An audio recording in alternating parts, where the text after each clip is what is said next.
Thank you for joining us again on the newsroom. I am Oyin Adekunle. The Inspector General of Police, Usman Baba, has issued a stern warning to motor park operators to be vigilant over the new means used by kidnappers to carry out their nefarious activities across the country.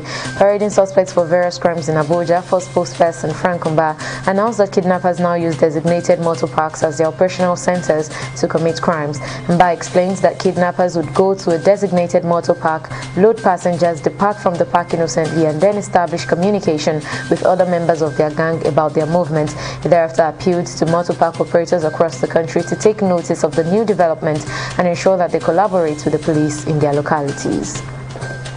The Sokoto State Governor Aminu Tambuwal has paid a visit to the internally displaced persons camp (IDPs) in Niger Republic, hosting victims of insecurity in some parts of the northwestern states in Nigeria.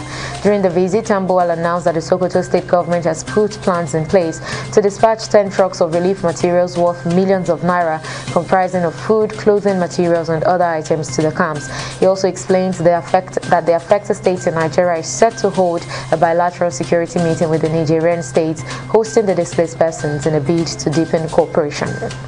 And Senator representing Abia South Senatorial District on the platform of the People's Democratic Party in the Senate, Enyinnaya Abaribe, has earned his colleagues' criticisms over an interview he granted journalists on Tuesday. In the said interview, the Senate Minority Leader had alleged that all Progressives Congress senators conspired to shortchange the host communities when the Senate passed the Petroleum Industry Bill. Speaking at the Wednesday plenary, Deputy Senate President Oviomo Agege faulted the interview granted by the Minority Leader and also denying the claim of his colleague. Reacting, the Senate President Ahmed Lawan said members of the 9th Senate did not vote along party lines.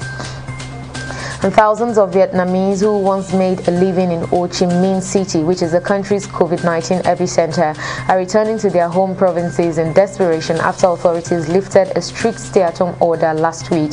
This announcement raised fears that the highly infectious Delta variant could spread in parts of the country where vaccination rates remain low. The mass exodus, which began on Friday, has left local officials in the Mekong Delta region and the Central Highlands scrambling to track and quarantine the returnees, many of whom had weathered months of lockdown without work or sufficient food in Ho Chi Minh City and its surrounding province.